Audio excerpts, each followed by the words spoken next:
বক্তব্য, আমার যে অভিযোগ, আমি মুখ্যমন্ত্রীকে কালকে চিঠি দিয়েছি, ববি হাকিমকে হাতে হাতে চিঠি দিয়েছি। স্বাভাবিকভাবে চিঠির তো উত্তর আমি বলতে পারবো না।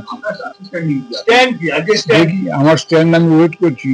আবার ববি হাকিমের বক্তব্য, মুখ্যমন্ত্রীর বক্তব্য ওয়েট করছি।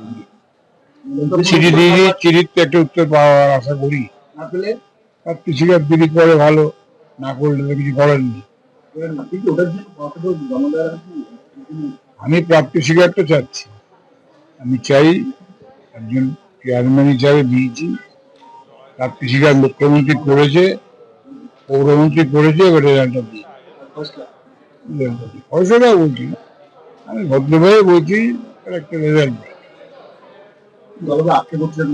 হ্যাঁ, না না, কিছু রাখতে হবে, খারাপ লাগবে, খারাপ লাগবে না। খেলা কি হবে? খেলার কিছু নেই, খেলা এখন হবে না, খেলার কোনো প্রশ্নই নেই, খেলা হবে না। সে তো এখনই কেউ বলতে পারে কোন মাঠে কে কে কিভাবে খেলবে, ভবিষ্যতের ব্যাপার। এখনই কেউ বলতে পারে, খেলার মাঠটা তো ভবিষ্যৎ। অর্থাৎ ইস্তফা তো দূরের কথা, উল্টে নিজের আসনে গিয়েই বসলেন পুরসভায় চেয়ারম্যান মলয় রায়, রোজকারের মতোই।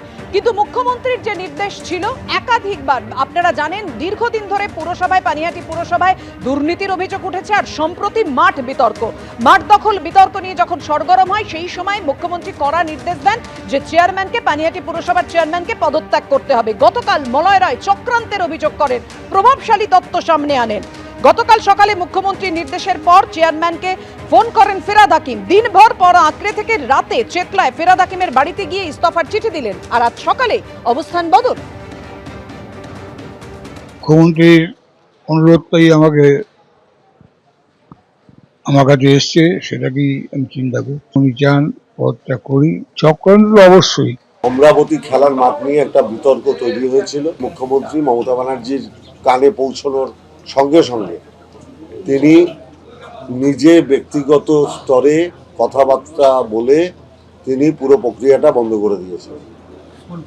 মানে অমরাবতীর খেলার মাঠে যে অভিযোগ আসছিল যে ওটা কোথাও আবাসন হবে, কিছু হবে, সেই পুরো প্রক্রিয়াটা বন্ধ।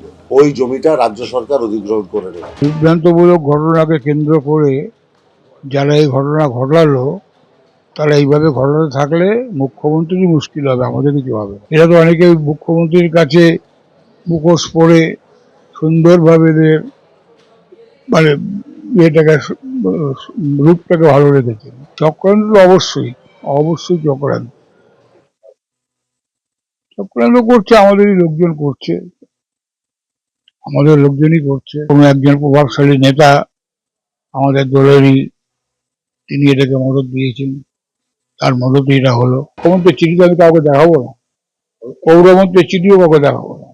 এক না দেহত্যাগ, এটা তো বলতে পারছি না। আমাদের নেত্রী ওনাকে দায়িত্ব দিয়েছিলেন পানিহাটি, নিশ্চয়ই নেত্রীর মাথায় কিছু আছে যে ওনাকে অন্য কোনো দায়িত্ব দেবেন বা পার্টির কোনো কাজে লাগাবেন। পদত্যাগপত্র তো আমি নেওয়ার কেউ না, এসডিও নেবেন। তো উনি একটা ইচ্ছা প্রকাশ করে দিয়েছেন আমাদের, এবং সিএম এর নামে একটা দিয়েছেন, ওটা আমি দিয়ে দেবো। ওটা দলের ভেতরের ব্যাপার, কিন্তু উনি এসডিও কে দেবেন। বলেছিলাম সন্ধ্যের পর আমি যাব, গিয়ে ব্যাপারটা আমি করবো, কারণ হায়েস্ট নেত্রী যখন বলে দিয়েছেন, স্বাভাবিকভাবেই তার নির্দেশ আমাকে মানতেই হবে। যখন দলটা করি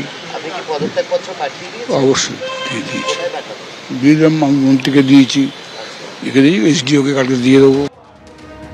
আর এই মাঠ দখল বিতর্কে পানিহাটি পুরসভার এলাকার স্থানীয় বাসিন্দাদের কি বক্তব্য? এত বড় মাঠ কোথাও নেই। দেখুন, এটা তো সবার একটা, মানে এই মাঠটা হলো সবার একটা ইমোশন। এখানে এত বড় বড় মেলা হয়েছে, তারপরে যখন স্পোর্টস হয় বা পাড়া থেকে কোনো গেম, মানে কোনো রকমের কোনো অনুষ্ঠান তো এই মাঠেতেই হয়। তো চাইবো তো মাঠটা সংরক্ষণই থাকতে। একটা সোসাইটি এদের নিয়ে একটা চলছে, শুনছিলাম যে এরকম মাঠ বিক্রি হবে, শপিং মল আর কি কি হসপিটাল হবে, এগুলোই শুনছিলাম।